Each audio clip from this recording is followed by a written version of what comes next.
Oh, hey, good morning, everybody, and welcome to another episode of The Unlocked Show. I'm your host, Tracy Wilson.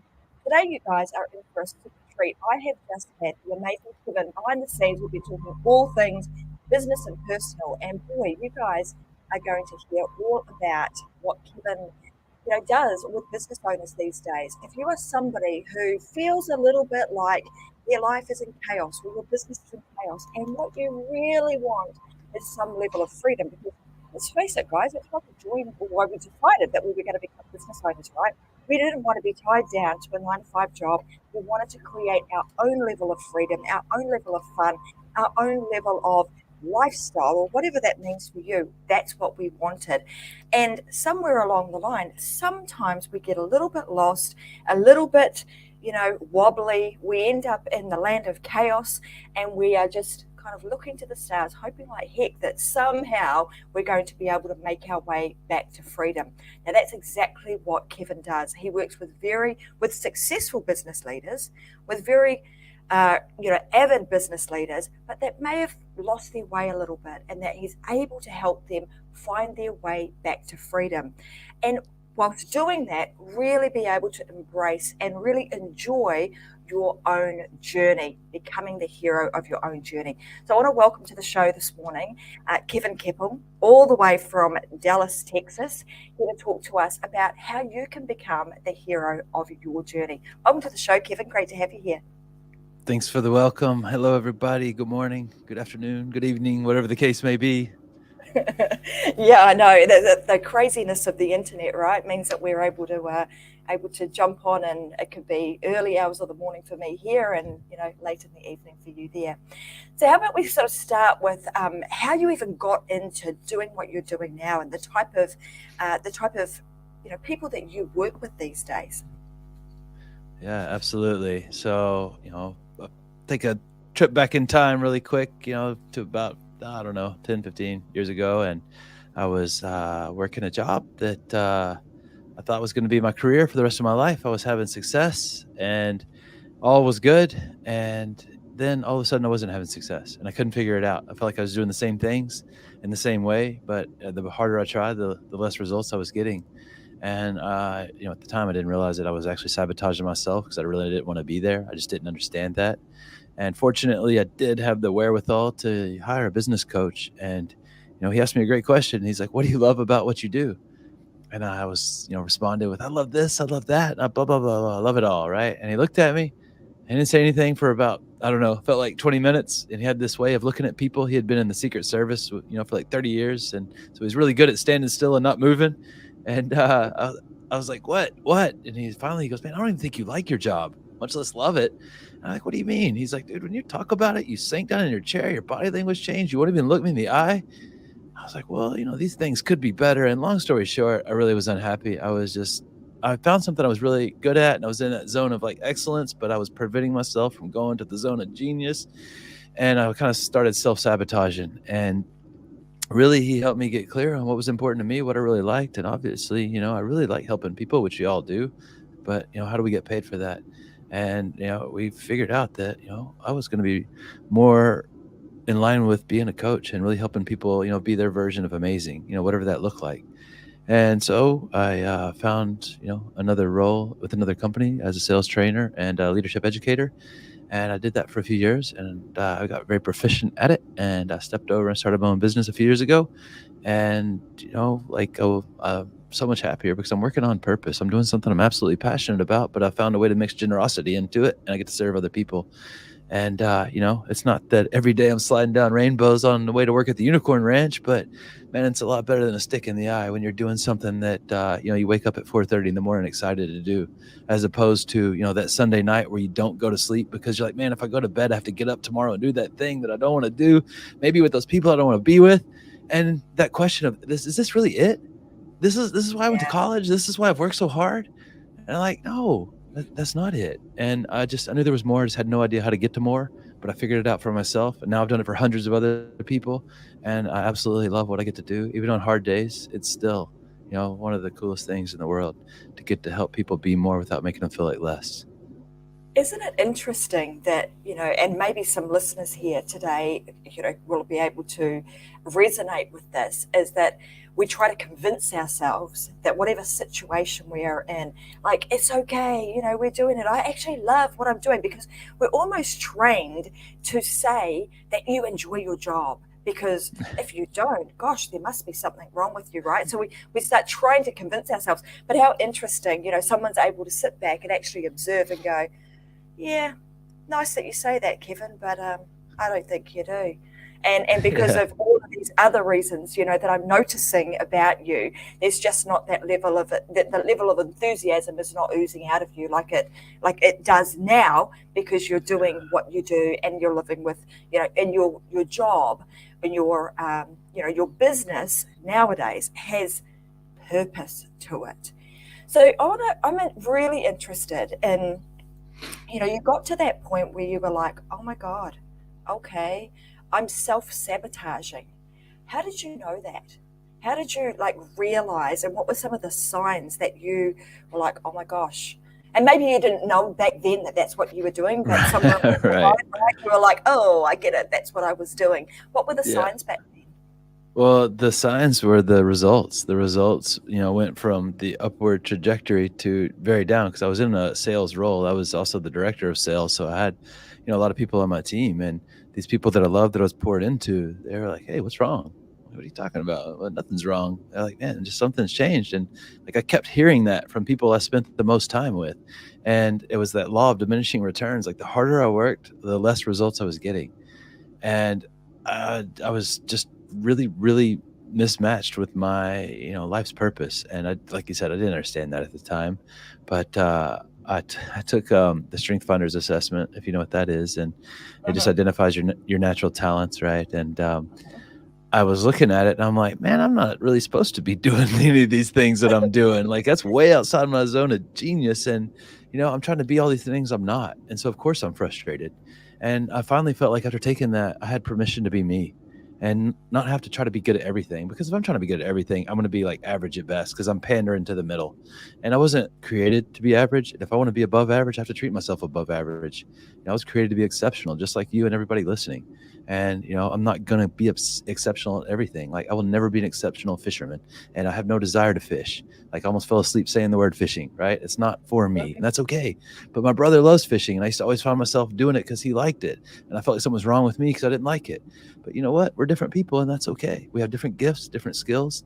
And actually, I went to Gallup's coaching school for Strength Finders years Mm-hmm. ago, and now I'm certified through Gallup, and I've coached thousands of people with that tool, because man, it's so phenomenal to, help. It's not a complete portrait of your character. It's like, here's your natural talents, and talent's not rare. I've never seen a blank Strength Finder report, right? There's always 34 listed, just a different order. What's rare is people who've developed those talents into strengths, and they know how to use those on demand. And it's such a phenomenal tool, because it allows you to really see exactly what it looks like when you crush it, and exactly what it looks like when you completely sabotage yourself and give away all your power. Absolutely. You reminded me, I'm actually accredited for Gallup too. I did that Oh, and I cool. had completely forgotten that I had done that some years ago in my corporate career, because, like you, I was a sales coach and leader and manager of a bunch of people. So I'm interested. Like, one of the things you talk about is like this, what differentiates a manager from a leader, and I'm listening to the story that you're telling around, I was really good at my job. And what triggered me to realize that, hey, something's not quite right here, was that my results started to drop. And the feedback that I was getting from people wasn't, my normal, oh my God, you're amazing.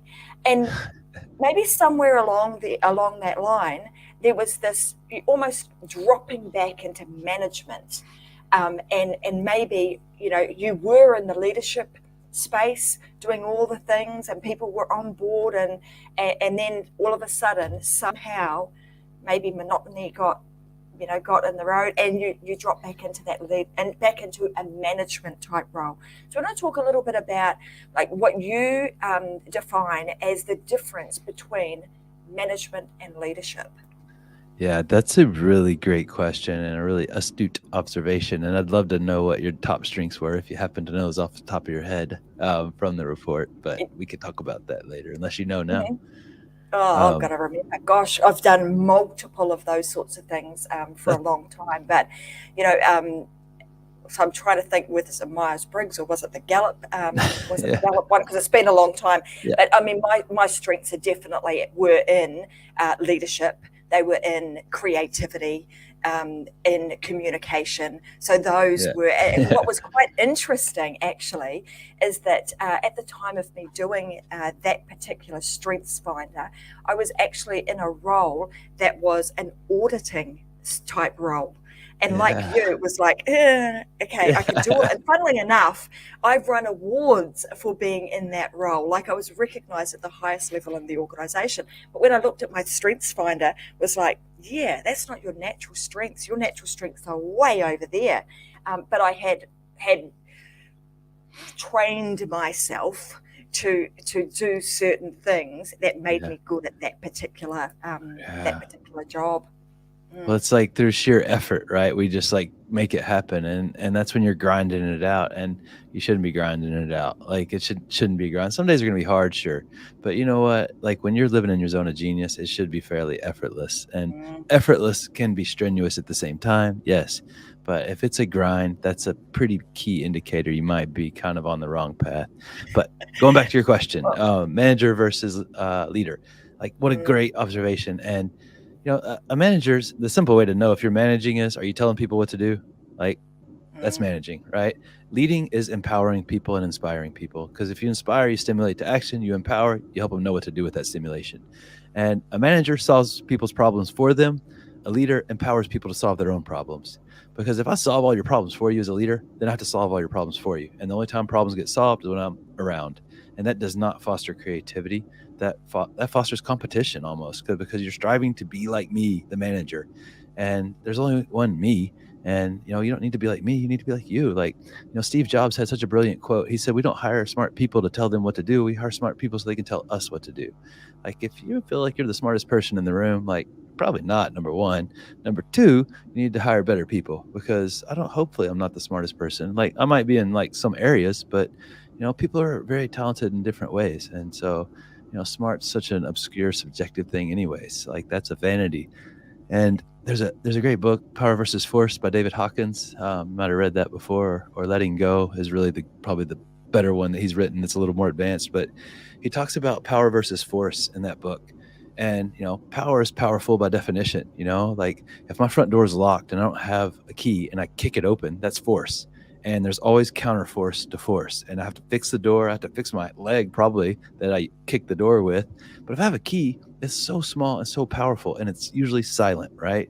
Like, when I powerfully inspire and empower, I'm not forcing you to do anything. That's control, right? And I don't know about you, but I do not like to be controlled. Mhm. Autonomy is one of the most fundamental needs of humans, the desire for freedom, the desire to direct our own lives. And every time you tell me what to do and control me, you restrict my autonomy. And so everything, below courage is force in the pyramid that David Hawkins puts in this book. And it's so brilliant. And the first step to power is courage. And courage is not the absence of fear, it's action in spite of it. And so that's all you have to do is take some action. And that's the first step into your owning your power. And it's such a beautiful thought. Like, it's not having all the answers. I've never had a leader. I'm like, man, they knew everything. And they always, told me what to do every day. And it was awesome. Like, man, the best leaders are the ones that helped me win my way and, held the space of belief for me. Like, hey, I see you here. And they helped me go way past the previous limits that I had set for myself, because any limits we have, they're self imposed. We are infinite by nature. And any decision that you make to put borders around that, your limiting beliefs, that's just self perceived. And so I think it's so crucial that, we really learn to let go and live in that infinite space, because that's creativity. And that's where you find access to happiness and aliveness. And I think, as people are sitting back and they're listening to, you talk today, maybe some of them are even going, oh gosh, I feel like that. I don't know how many times I've heard, business owners and leaders say, why do I always have to tell them what to do? Like I feel and find myself constantly having to do that. And that's quite likely because you're created that through being a manager and not really stepping back and, as you say, holding space and really understanding what is the what are the levels of geniuses that I have in my business right now? What are their unique and innate skills and attributes that they have that could really, take this business and that individual to new heights? What do I need to do to help, unleash, uncover, and empower them to do that? So I think it's going to be quite interesting. Today I feel as though it's going to be a bit of a reflection time for a lot of people to just sit back and think about from a leadership or from a leadership standpoint, what am I doing to really create an environment that allows myself and everybody else around me to flourish? Yeah, I mean, that's such a powerful question. I think you touched on the whole secret to it. The not so secret is, kind of get yourself out of the way and sit back and create that safe space for people to be creative. There's like this great like thought that I like to kind of help people understand, what it looks like to get, really transformational impact with your leadership. And it's the influence equation, if you will. And it's going to sound familiar when I share it because most young leaders, especially myself included, when I was first a leader, like I just started telling people what to do because that's what my leader did. I thought that's what leadership was. And that's like the backwards way to do the influence equation. The influence equation goes like this. It goes trust, connection, vision. But if I'm just telling you what to do, that's vision first, right? Hey, here's where we're going. Go get it. And if you're not connected to it, like you may do it when I'm around, but you're probably not going to do it for long when I'm not around because you're not connected to it. And the reason it starts with trust, like trust is so important. Like one of the number one question people are asking in their heads, even if they don't know it, is of a leader, internally, it's like, do you like me? Right? Like, because what if like the leader doesn't like me, then I don't feel safe. And if I don't feel Yeah. safe, I don't feel like what's important to me is important to you. And if I don't feel safe, I don't feel safe to be vulnerable. I don't feel safe to grow. Therefore, I don't feel safe to go outside my comfort zone. So I'm going to keep recycling the past over and over again because it's safe and it's known. And I'm going to get basically the same result, if that. And I'm going to get bored and frustrated. But if I trust you, that's when I start feeling connected to you. And when I really believe that you can help me get what I want and that that's important to you, the leader, what's important to me is important to you, that's when I really feel connected to your vision. And that's when I'll co-create your vision with you. And when you have a team co-creating a vision together, where it's a team of 2 or 200, 2 million, whatever, like that's beautiful because you have co-elevation where people grow as individuals and they grow together as a team. And that's how you create a championship, no matter if it's a little league team or, Microsoft. People have to grow as individuals and grow together as a team if you truly want to create the impact that you're capable of making.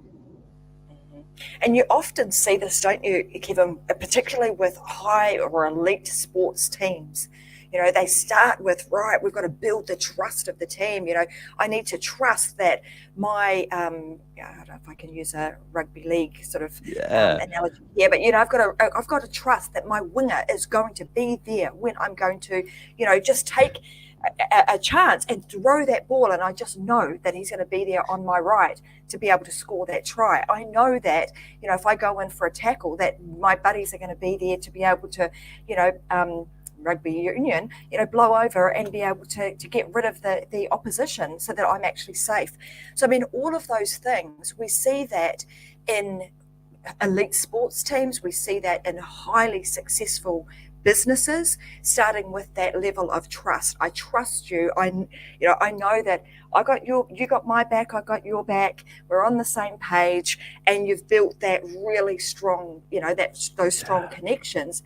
And now I'm like, I get it. I understand where you're trying to take us, Kevin. I'm on board. Let's go. That's really the sort of thing that that gets created when you think about it in this way.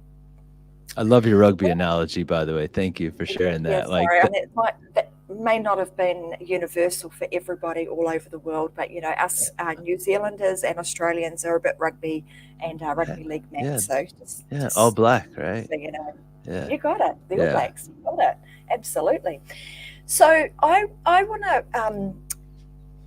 Can you give some examples of maybe even you may have even seen some teams after working with lots of people that maybe the business owners come to you and it's been a little bit broken. It's a bit chaotic. Things haven't gone quite the way that it needed to. What sort of things can you do to start repairing and recovering from the chaos that actually helps you to get to a point where, oh my gosh, okay, now I'm in the leadership space, things are improving, and my team is on board, and things are starting to go well. I'm getting a little bit of freedom back. Yeah, that's a great question.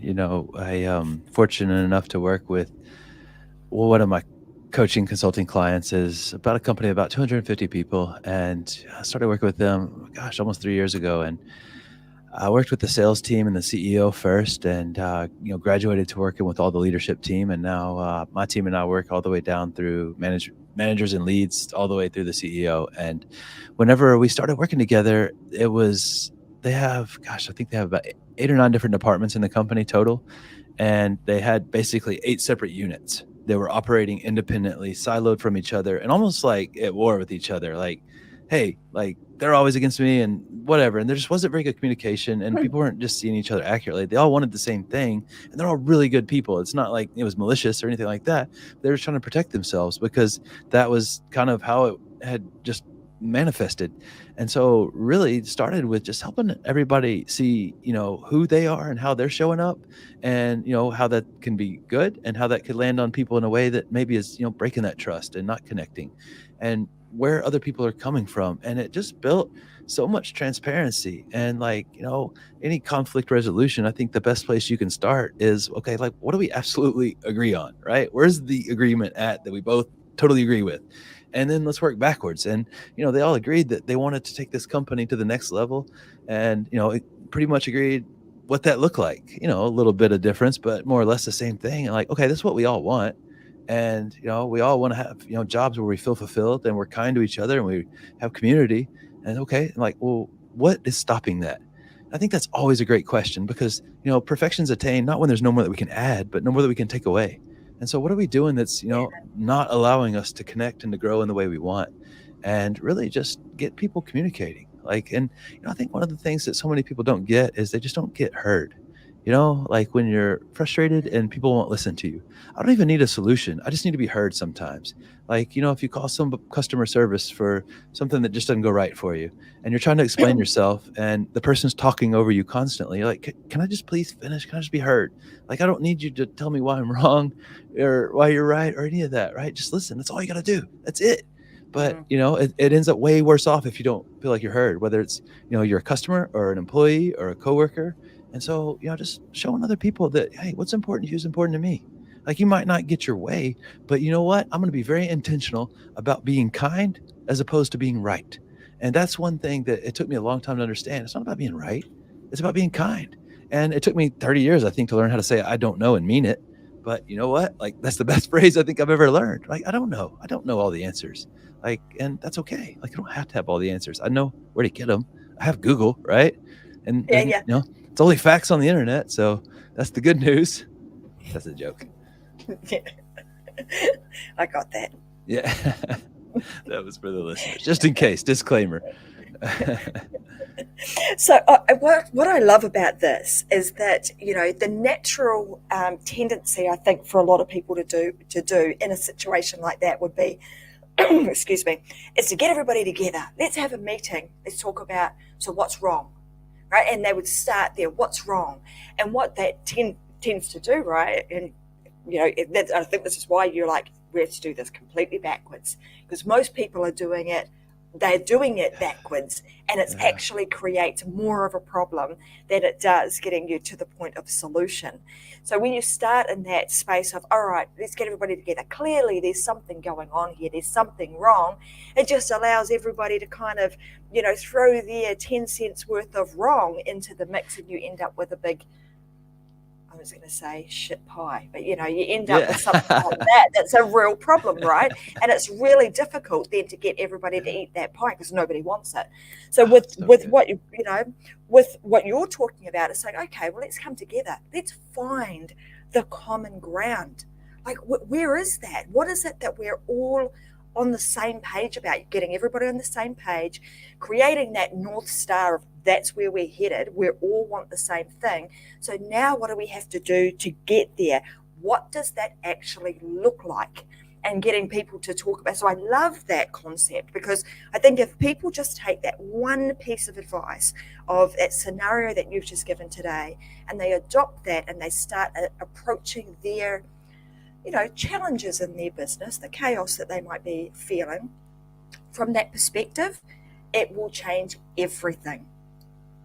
Yeah, absolutely. Because, you touched on such a good point. When we focus on what's wrong, like whatever we focus on, we instantly create more of. And, like whatever we're focused on, that's what we're going to pay attention to. Because, whether it's good or bad, whatever you recognize, that's what gets improved or done more of. And that's why recognition is important. Recognize the things you do want to see more of.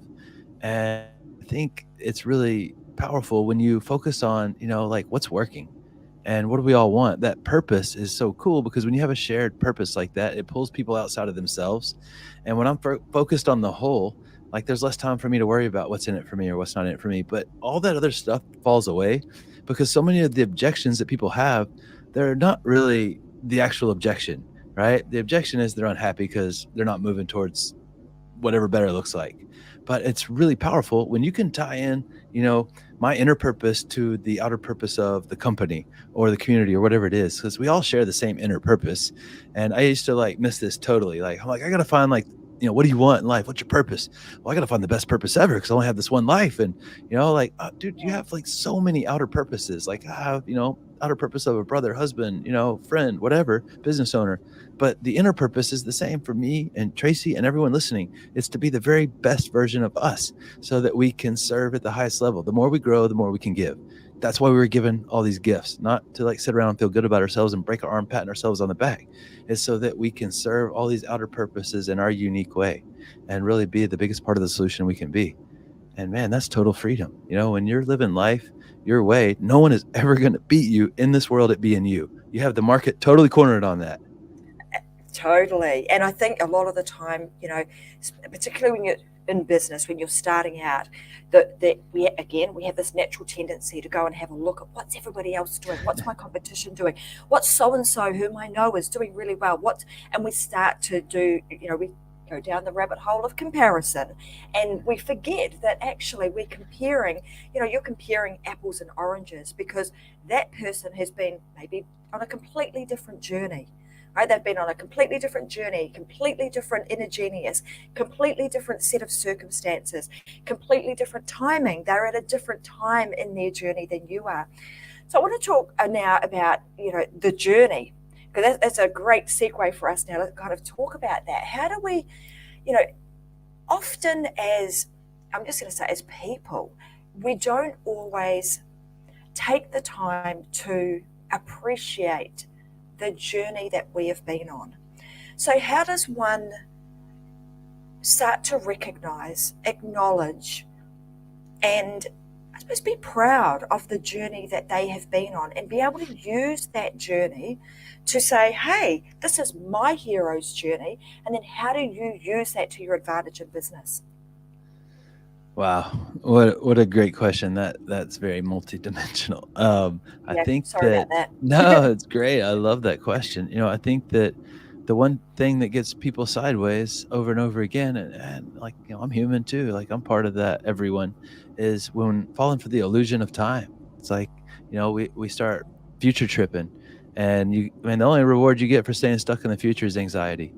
And if you're stuck in the past, your reward is guilt, shame, or depression generally. And you know what? Like I've never met anybody that time traveled from the past, so the past doesn't even exist anymore. And the future, I've never met anybody from the future either, so that doesn't really exist. And so the present moment's the actual only thing we have. And that's the greatest trick in the world. Learn to surrender to the sweet spot of the present moment. But you know what? If when you truly learn how to do that on a regular basis, it's beautiful because there's no regret, there's no pain in the present moment. There's just right here, right now. And our life is simply a series of present moments. And unless you're in the present moment, like you're not accessing the truth of you, because the truth of you is like present right now, right here is where we're always at. And the truth of us is love. We're all created on this infinite love, right? And when I'm creating from that place, I'm unstoppable because love is unconditional. I love myself unconditionally and I love other people unconditionally. Not I love you if you do this or if you act right, whatever right is, or if you get this job, if this success. No, I just love you, period. That doesn't mean I have to like you, right? Like that's why we have in-laws, like to practice that. This is a joke. I love my in-laws. They're great. But you know what? Like love is love, right? And I read a quote once from John Cage. I'm not sure who that is, but it's a great quote. He said, a disciplined mind moves quickly from fear to love. Like we all experience fear. That's natural. But, very few fears are actually, realistic. Like I don't have tigers chasing me around when I'm, getting food out of the refrigerator, fortunately. If your house is on fire, yeah, get out of the house, man. But other than that, most fears are made up. And so really learning to stay present and create from that place of love, because that's how you're going to create the best expression of you. And doing it without judgment, because judgment comes from that comparison game. Maybe comparing yourself to what you thought, like getting fixed on outcomes is so dangerous, right? When we learn to detach from the outcome, that's powerful because there's no expectation. But if I look at, Tracy and look at myself and feel inferior, well, I've made the judgment, right? That I'm inferior, and that's a decision. And once I've made a decision, I can no longer, create in that space because there's a decision made about a border and a limit. Or even worse, maybe I look at Tracy and feel superior. That's another judgment, right? And so I've judged her, I've judged me, and what we judge, we can no longer understand. And that doesn't make you a bad person because we've all done that. But to truly let go of judgment, there's always some forgiveness involved. And that's so crucial. There's forgiveness of you for making the judgment and forgiveness of, the other person that you made the judgment of.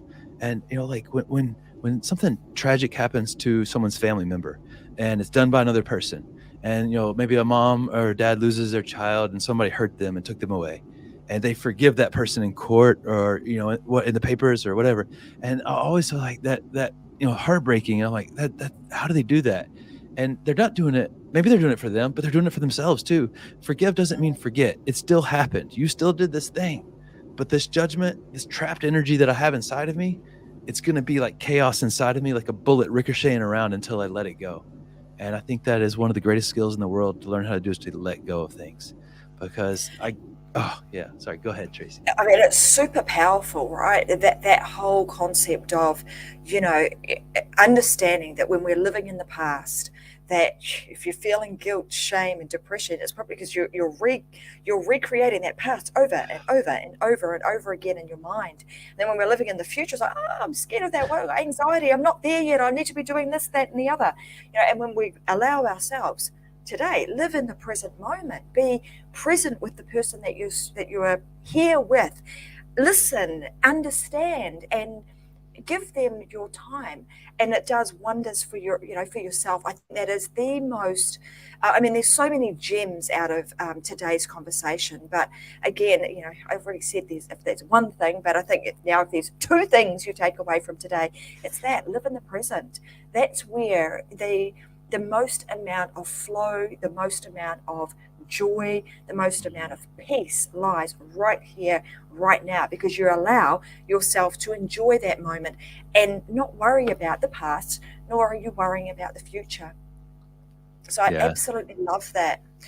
When I want to sort of cross over now, because I know you are a fanatic sportsman too. Like, you love doing sports. And right at the beginning of this conversation, you were talking about, that it's almost like this discipline, this knowing these are the things that make me happy. Don't enjoy fishing, but I really enjoy, bike riding and swimming and those sorts of things.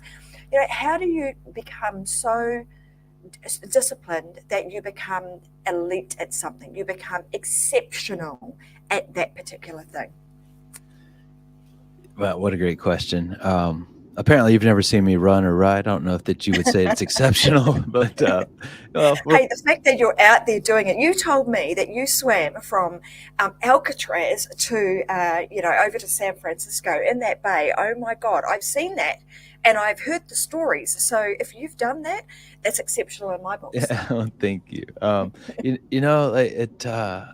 just think that it's so important that we understand the fact that, like, life is so hard sometimes. And the cool thing is we can do hard things.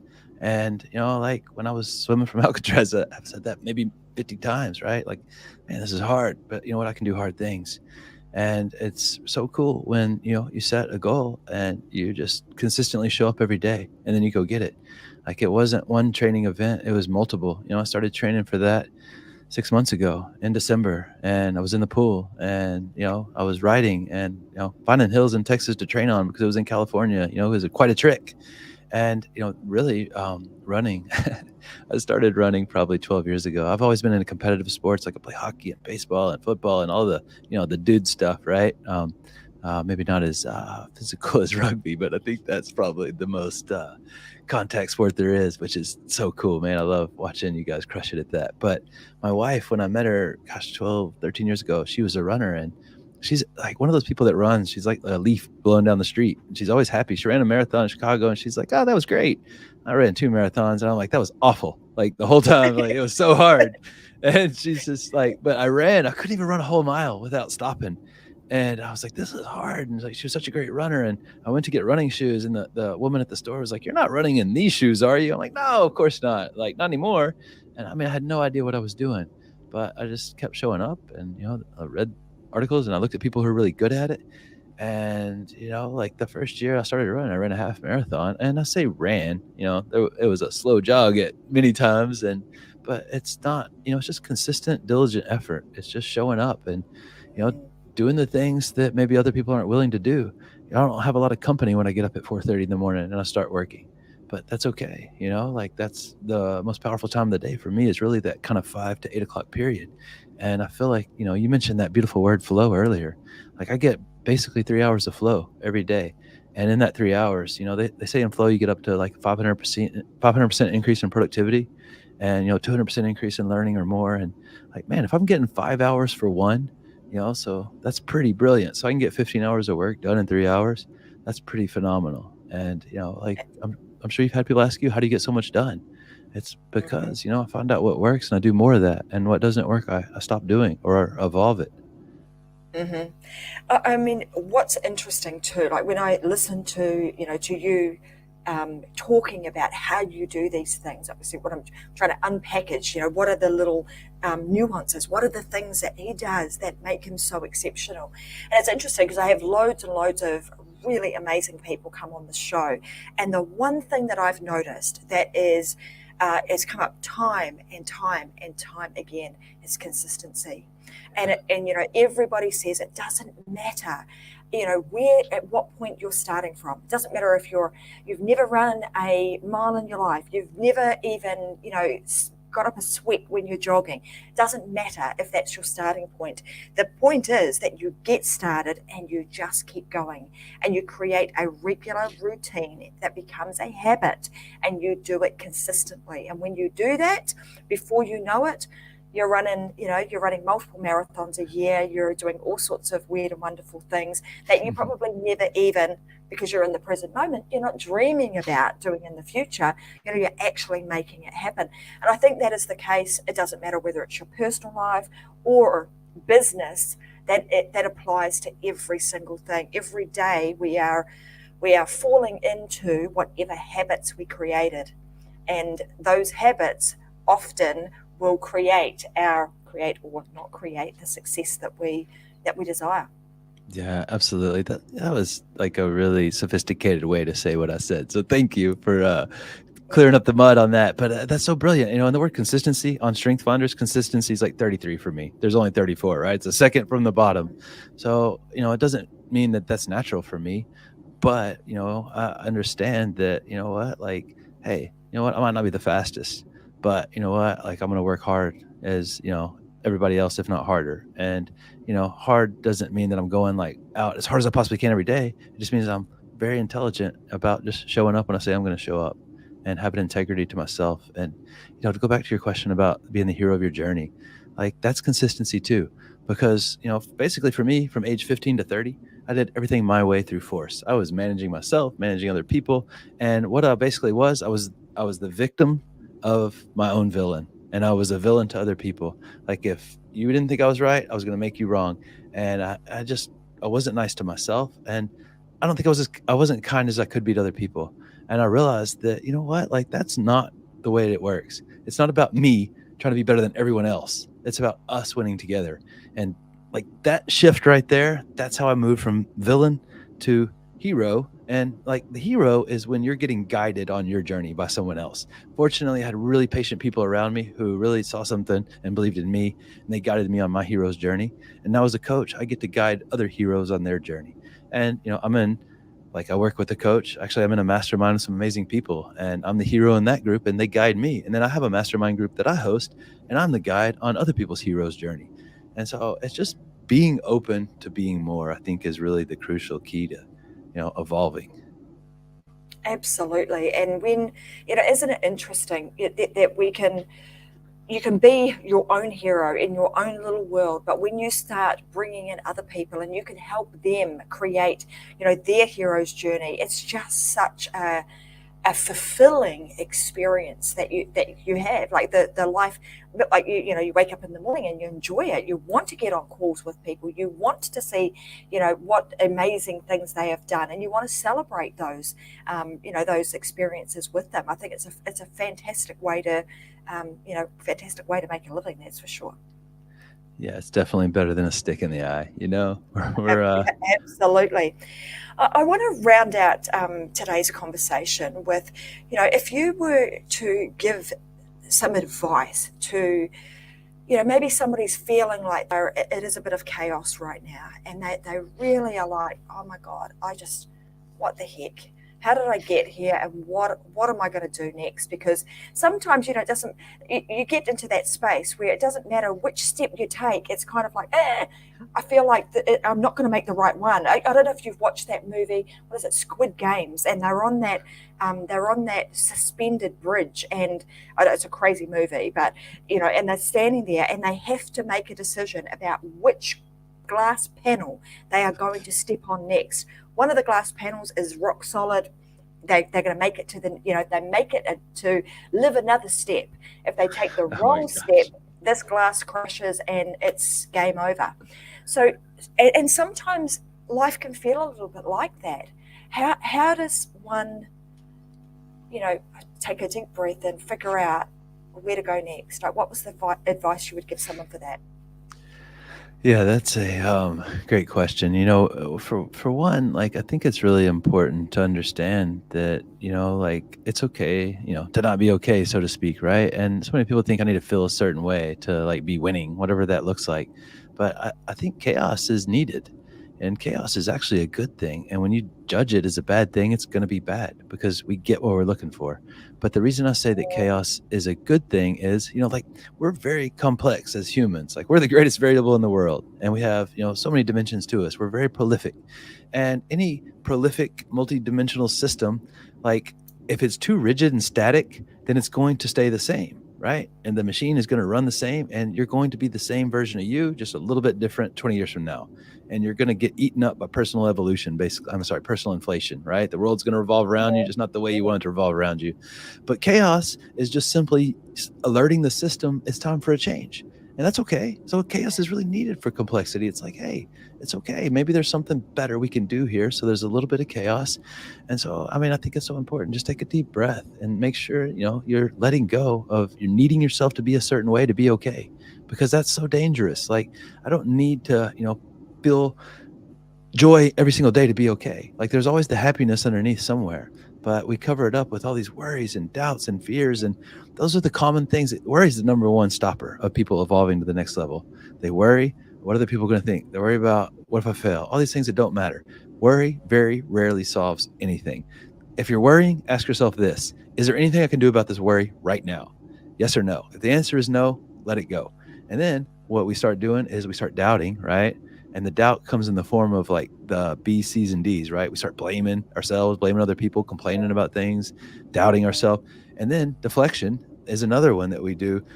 It's like, oh, you're doing great, Tracy. You're like, no, no, no, everybody can do this. It's like, no, it's okay to own, your wins. Like, I mean, you don't need to like create a banner and put it on a billboard necessarily, but it's okay to celebrate a little bit. But it's really about equanimity, not getting too high, not getting too low, because that way you stay close to baseline.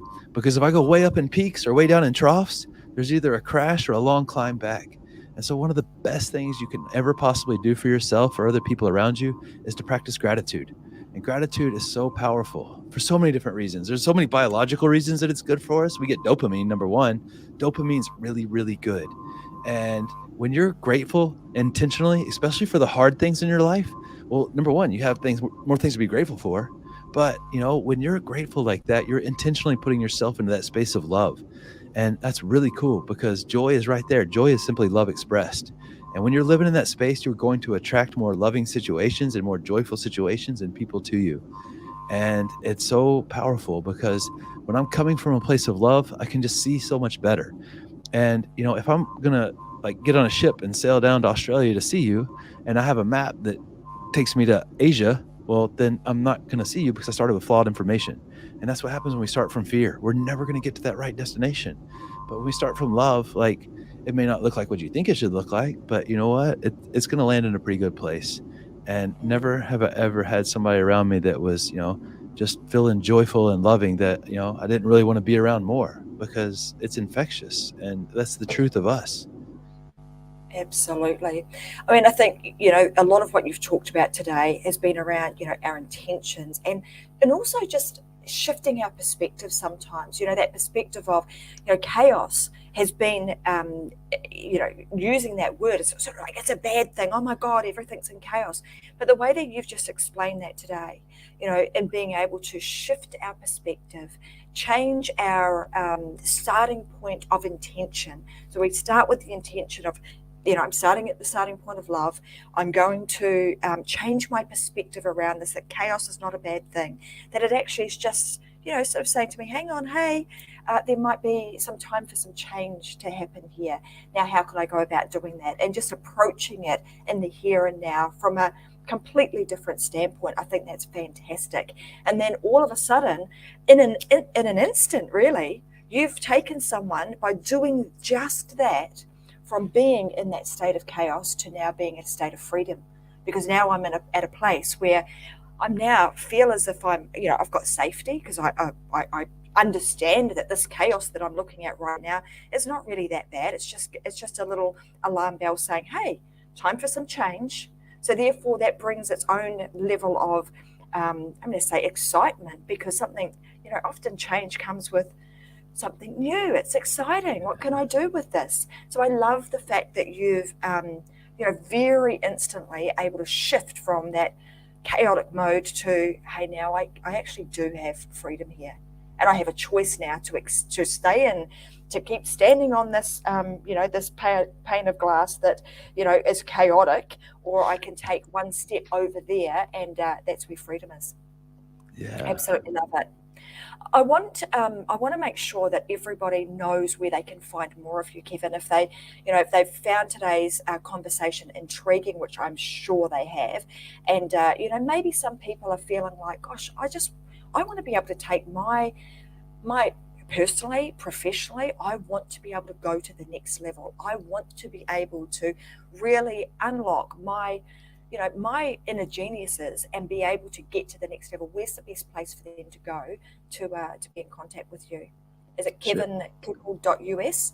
Yeah, that's a great place. Or Instagram, Kevin Keppel, just my name. And then my podcast, Unlock Your Freedom. Any of those spots I'm at a lot. So feel free, stop by, say hi. Love new friends. Awesome. Well, there you go, guys. If you want to check out, if you want to hear more of this kind of conversation, then I would head on over and subscribe to Kevin's podcast. Give us that podcast name again, Kevin. It's Unlock Your Freedom with Kevin Keppel. Oh, Unlock Your Freedom. Love it. Have to say that because, Unlock with Tracy Wilson's the same thing. Unlock your freedom, right? Great minds. Or you can head on over to www.kevinkeppel.us. And, if you want to continue the conversation with Kevin, then I would highly recommend that you do that. Today has been a very interesting and enjoyable conversation. I say thank you very much for being an amazing guest. I have got, as I always do with all the guests that I have on, but gosh, you should see my scribble pad right now. It is full of, oh my goodness, so many little gems and one-liners that you've dropped, which has been amazing. So thanks very much. I hope you don't melt too much over there the very hot Texas right now. And maybe we'll see you back on the Unlocked show sometime soon. Well, the Unlocked with Tracy Wilson show, because you'll be all over the Unlocked with Freedom, Unlocked to Freedom show frequently.